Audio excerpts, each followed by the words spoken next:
సౌందర్యలహరిని మళ్ళీ యథాతథం తీసుకొచ్చి పెట్టారు అంటే ఎంత ఛందస్సు మీద ఆయనకి పరిపూర్ణమైనటువంటి అవగాహన, దాన్ని జనాలందరికీ కూడా పంచాలనే ఉద్దేశంతో ఎక్కడో దేవలోకంలో ఉండే ఛందస్సుల్ని తీసుకొచ్చి భూలోకంలో ప్రజలందరికీ అందించారు. అనన్య సామాన్యం. లలితా సహస్రనామం చదువుతూ ఉంటే మనకి జ్ఞానము అనగానే వెంటనే హయగ్రీవుడు గుర్తుకొస్తాడు. ఆ హయగ్రీవుల వారు అగస్త్యుల వారు. ఎలాంటి అగస్త్యుల వారండి? ఏమండి, ఈ ప్రపంచంలో తండ్రిని మించిన కొడుకులు ఎవరైనా ఉన్నారా అని అడిగారు. తండ్రిని మించిన కొడుకులు ఉన్నారండి. ఎవరు? అగస్త్యుల వారండి అన్నారు. అదెలా అయ్యా? ఎక్కడి నుంచి పుట్టారు అగస్త్యుల వారు? కుంభ సంభవుడు కుండలో ఇంచి పుట్టాడండి అన్నారు. మరి ఆయన ఏం చేశాడండి? కుండలో ఎన్ని నీళ్లు పడతాయి? కుండడు నీళ్లు పడతాయి మహా అంటే. కుండలోంచి పుట్టినటువంటి ఈయన సముద్రాలను ఉపాసన పట్టాడు. అందుకని తండ్రిని మించినటువంటి కొడుకు అంటే అలాంటి అగస్త్యుల వారు, అలాంటి హయగ్రీవుల వారు ఇరువురి మధ్యలో జరిగిన సంవాదన యొక్క ఈ మంత్రాక్షరము, ఈ ప్రతి అక్షరము ఒక బీజంగా ఏ స్థాయిలో జరిగి ఉండాలి వాళ్ళిద్దరి మధ్యలో చర్చ, అదంతా అర్థం చేసుకుంటే శక్తి మనకి లేదు. కాబట్టి చక్కగా వాళ్ళు చెప్తున్నప్పుడు ఇందాక సౌందర్యలహరి ఉన్నట్టుండి రామచిలకలన్నీ అరవడం మొదలుపెట్టాయి. ఉన్నట్టుండి మధ్యలో ఆ బిల్వ వృక్షాల మీద కూర్చున్నాయి. అద్భుతంగా అదిగోండి అక్కడ వేప చెట్టు మీద బిల్వ వృక్షాలు ఎంత వైభవంగా ఉన్నాయి. దేవగన్నేరు అవి కూడా పారాయణం చేసినాయి.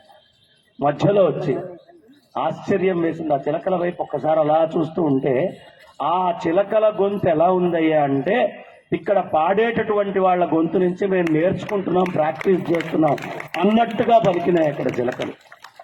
అంత అందమైనటువంటి ఘట్టం రమణీయంగా. అసలు ఈ కాశీలో అక్కడ గంగా ప్రవాహం అవుతుంటే ఇక్కడ ఆ సౌందర్యలహరి లలిత అనేటటువంటి గంగా ప్రవాహం, జ్ఞాన గంగా ప్రవాహం అలా సాగుతూ సాగుతూ సాగుతూ పోయింది. గట్టిగా ఒకసారి కరతాళ ధ్వనులతో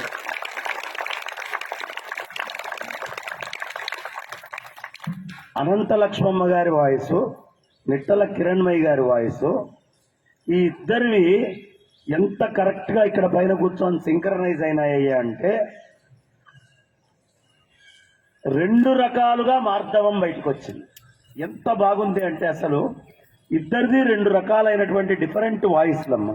మీరు గమనిస్తే ఆ రెండు ఎలా కలిసినాయి అనేది ఆశ్చర్యం వేస్తుంది. అసలు ఆ రెండు వింటుంటే లేవబుద్ధి కాల, అంత బాగుంది అమ్మ. నిజంగా చాలా అద్భుతం. ఒక్కసారి గట్టిగా మనందరి కరతాళ ధ్వనులతో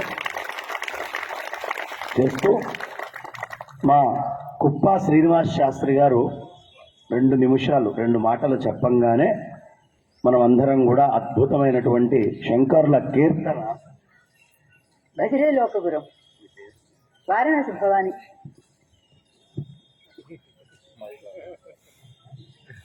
ఇంటి పేరు చెప్పారు, ఆవిడ పేరు చెప్పారు, ఓ నిమిషం మాట పడిపోయింది. వారణాసి భవాని అంటే ఇప్పటిదాకా స్తోత్రం ఏదైతే చేశామో ఆ వారణాసి భవానీయే. ఆ వారణాసి భవాని ఎక్కడికి తీసుకెళ్ళాలి? మనల్ని శంకరుల దగ్గరికి తీసుకెళ్ళాలి. అందుకని వారణాసి భవానీయే ఆమె యందు ఉండి మనందరినీ పాఠమ్మ భజరే లోకగురం, భజరే లోకగురుం అనగానే మీకు అర్థమై ఉంటుంది ఎవరు లోకగురువు అంటే. ఎవరమ్మా లోకగురువు? ఎవరైనా ఉన్నారా లోకగురువు? ఎందుకు ఆయన లోకగురువు? పుష్కరం మీద ఓ స్తోత్రం చెప్పాలని ఏ గురువు అయినా ప్రయత్నం చేశాడా? ఏ గురువు అయినా మీ ఇష్టం. పుష్కరం మీద కూడా స్తోత్రం చెప్పారు. నమామి బ్రహ్మ పుష్కరం స వైష్ణవం సశాంకరం అంటూ. నదుల మీద స్తోత్రాలు శంకరాచార్యులు వారు రాశారు. పర్వతాల మీద స్తోత్రాలు శంకరాచార్యులు వారు రాశారు. గ్రహాల మీద స్తోత్రాలు, వృక్షాల మీద స్తోత్రాలు, క్రిమి కీటకాదుల మీద స్తోత్రాలు, ఏది వదిలిపెట్టలే ఆయన. ఆయన స్తోత్రంలో ఇందాక సౌందర్య లహరిలో ఒక అద్భుతమైనటువంటిది ఉంటుంది. ఎక్కడో సూర్యుడి వెలుతురికి కనిపించకుండా లోపల ఉండేటటువంటి చేపల గురించి చెప్తారు. సూర్యుడి వెలుతురికి కనిపించినటువంటి చేపల గురించి ఆదిశంకర భగవత్పాదాచార్యుల వారి కాలంలో అది ఎప్పుడూ సూర్యుడు వెలుతురులో కనిపించదట. ఎలా చూశారు, దాని దర్శనం ఎలా చేశారు, జువాలజీ గురించినటువంటి ఎంత జ్ఞానం ఆయనకు తెలుసు. వర్ణన చేసేటప్పుడు అనన్య సామాన్యమైనటువంటి ఆ జువాలజీ, ఆ విషయం, ఆ సబ్జెక్ట్, అలాంటివన్నీ తీసుకొని అందుకనే ఆయన జగద్గురువు. ఇతరులు ఎవరూ దర్శించలేనటువంటి దాన్ని ఆయన మనందరికీ దర్శనం చేయడం కోసం వచ్చిన, దర్శనం చేయించడం కోసం వచ్చిన అవతారం కాబట్టి జగద్గురు అవతారము అని మనం చెప్పుకుంటాం. ఇంత స్తోత్ర రాశి కానీ ఇంకెక్కడా లేదు. ఎందుకు శంకర్ల గురించి 2 మాటలు చెప్తున్నాను అంటే, సౌందర్యలహరి గురి ఇక్కడ చేసుకున్న తర్వాత, లలితా త్రిశతి భాష్యం అయిన తర్వాత శంకర్లని తలుచుకోకపోతే అది గురుద్రోహం అవుతుంది. అందుకని ఆయన అంత కొండంత ఎత్తు ఉండే శంకర్లని హృదయము అనే ఒక అద్దంలో ఒకసారి తీసుకొచ్చి ప్రతిబింబం పెట్టుకుంటే అద్దము వెళ్ళిపోతుంది, కొండ వెళ్ళిపోతుంది, ఆయనే మిగిలి ఉంటాడు. అందుకోసం మాత్రమే ఒక 2 నిమిషాలు ఈ విషయం చెప్పాను. ఇప్పుడు బ్రహ్మశ్రీ కుప్పా శ్రీనివాస్ శాస్త్రి గారు 2 మాటలు